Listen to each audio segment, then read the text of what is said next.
നമസ്കാരം. രാഹുൽ ഗാന്ധി എന്ന വ്യക്തി കോൺഗ്രസിന്റെ നേതാവ് മാത്രമല്ല, മറിച്ച് ഇന്ത്യയുടെ പ്രതിപക്ഷ നേതാവും എംപിയും അതുപോലെ തന്നെ ക്യാബിനറ്റ് പദവിയും ഒക്കെ അലങ്കരിക്കുന്ന ഒരു വ്യക്തി കൂടിയാണ്.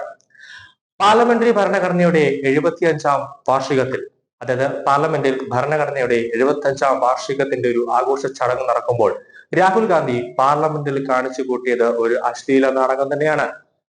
ഒരു പ്രധാന പദവിയിൽ ഇരിക്കുന്ന ഒരു വ്യക്തി ഒരിക്കലും കാണിക്കാൻ പാടില്ലാത്ത ഒരു കാര്യമാണ് പ്രധാനമന്ത്രി നരേന്ദ്രമോദിയുടെയും അതുപോലെ തന്നെ രാഷ്ട്രപതി ദ്രൗപദി മുർമുവിന്റെയും മുന്നിൽ വെച്ച് രാഹുൽ ഗാന്ധി എന്ന പ്രതിപക്ഷ നേതാവ് കാണിച്ചു കൂട്ടിയത്. അതിൽ ഒന്നാമത്തെ സംഭവം ഇതാണ്. നാഷണൽ ആന്തം കഴിഞ്ഞിട്ട് ലോകസഭയിലെയും രാജ്യസഭയിലെയും എംപിമാരെ നരേന്ദ്രമോദിയും അതുപോലെ തന്നെ ദ്രൗപദി മുർമുവും കൈകൂപ്പി വന്ദിക്കുന്ന ഒരു ചിത്രമുണ്ട്. അത് രാഹുൽ ഗാന്ധി കൈപോലും അവരെ കൂപ്പിയില്ല. അത് നമുക്ക് ആ വീഡിയോയിൽ കാണാം. രണ്ടാമത്തേത്, പ്രധാനമന്ത്രിയും രാഷ്ട്രപതിയും നിൽക്കുമ്പോൾ രാഹുൽ ഗാന്ധി ഇരിക്കുന്നു. എന്നാൽ കോൺഗ്രസ് അധ്യക്ഷൻ മല്ലികാർജുന ഖാർഗെ രാഹുൽ ഗാന്ധിയെ എണീപ്പിക്കാൻ ശ്രമിക്കുന്നുണ്ട്. എന്നിട്ടും രാഹുൽ ഗാന്ധി എണീക്കുന്നില്ല. രാഷ്ട്രപതിയെ അവമാനിക്കുന്നതിന് തുല്യമാണ് ഇതെന്ന് BJP തന്നെ ഇപ്പോൾ പറഞ്ഞു. മൂന്നാമത്തേത്, രാഷ്ട്രപതി ഇടതുപക്ഷത്ത് നിന്ന്, അതായത് ഇടതുഭാഗത്ത് നിന്ന് ഭരണപക്ഷത്തെയും വലതു ഭാഗത്ത് നിന്ന് നോക്കി പ്രതിപക്ഷ നേതാക്കളെയും ഒക്കെ കൈകൂപ്പി തൊഴുന്ന ഒരു സംഭവം ഉണ്ടായി. അപ്പോഴും രാഹുൽ ഗാന്ധി ദ്രൗപദി മുർമുവിനെ മൈൻഡ് ചെയ്യാതെ തുറന്നിരിഞ്ഞ് നിൽക്കുന്ന കാഴ്ചയാണ് നാം കണ്ടത്. എത്രത്തോളം രാഹുൽ ഗാന്ധിക്ക് ഒരു സംസ്കാരം ഉണ്ടെന്ന് ചോദിച്ചാൽ ഈ ഒരു ചിത്രത്തിൽ നിന്ന് നമുക്ക് മനസ്സിലാകും. ഒരു മര്യാദയൊക്കെ വേണ്ടേ രാഹുൽ ഗാന്ധി എന്ന് ജനങ്ങൾ പോലും ചോദിക്കുന്നുണ്ട്. രാഹുൽ ഗാന്ധി വിചാരിക്കുന്നത് ഈ തെരഞ്ഞെടുപ്പിൽ എനിക്ക് 54-ൽ നിന്നും ഇരട്ടിയായി 99 സീറ്റ് കോൺഗ്രസിന് കിട്ടി. എന്നിട്ടും എന്തുകൊണ്ട് എനിക്ക് ഭരണം കിട്ടിയില്ല, എന്തുകൊണ്ട് എന്നെ പ്രധാനമന്ത്രി ആക്കുന്നില്ല എന്നാണ് രാഹുൽ ഗാന്ധി ആലോചിക്കുന്നത്. ആരും എന്നെ പ്രധാനമന്ത്രി ആക്കുന്നില്ല. അതുകൊണ്ട് സമനില തെറ്റി ആകെ കണ്ണിൽ കാണുന്നവരെ എതിർക്കുന്ന രീതിയാണ് നമ്മൾ ഇപ്പോൾ കാണുന്നത്.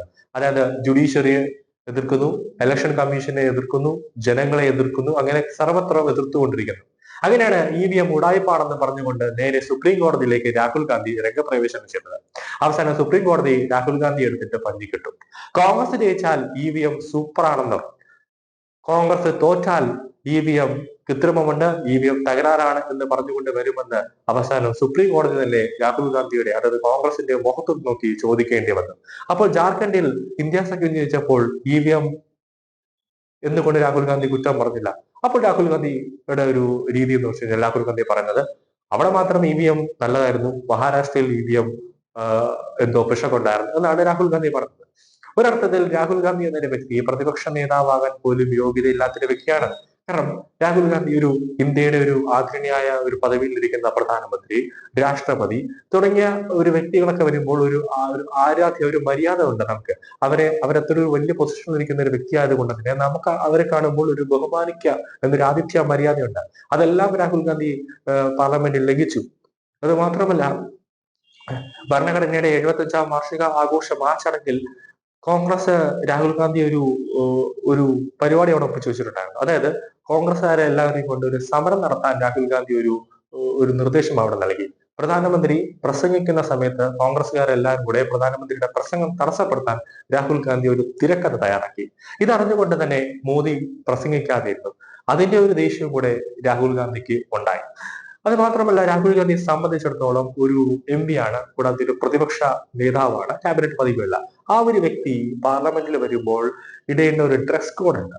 ഈ ബാക്കിയുള്ള കോൺഗ്രസിലേക്ക് പ്രതിപക്ഷ നേതാക്കൾ എല്ലാവരും മാന്യമായ രീതിയിൽ കുർത്തയൊക്കെ ധരിച്ച് അല്ലെങ്കിൽ ഷർട്ടൊക്കെ ധരിച്ച് വരുമ്പോൾ രാഹുൽ ഗാന്ധി സാധാരണ യുവാക്കൾ നടക്കുന്നത് പോലെ ബനിയനൊക്കെ ടീഷർട്ടൊക്കെ ഇട്ടിട്ട് ബസ്സിലൊക്കെ കാണിച്ചുകൊണ്ട് ഒരുമാതിരി ട്രാക്ക് സൂട്ടൊക്കെ ധരിച്ചുകൊണ്ട് വരുമ്പോൾ ഇത് വീടാണോ അതോ പാർലമെന്റ് ആണോ എന്ന് ജനങ്ങൾക്ക് പോലും ഒരു സംശയം തോന്നാറുണ്ട്.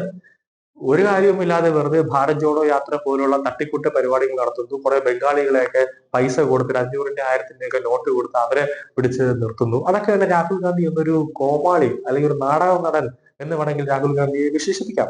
എന്നാലും പാർലമെന്റിൽ രാഹുൽ ഗാന്ധി കാണിച്ച അശ്ലീല നാടകത്തിൽ ഇപ്പോൾ തന്നെ ജനങ്ങൾക്ക് മനസ്സിലായി എന്താണ് രാഹുൽ ഗാന്ധി എന്ന ഒരു കോൺഗ്രസ് യുവ നേതാവിന്റെ സ്വഭാവം എന്നുള്ളത്.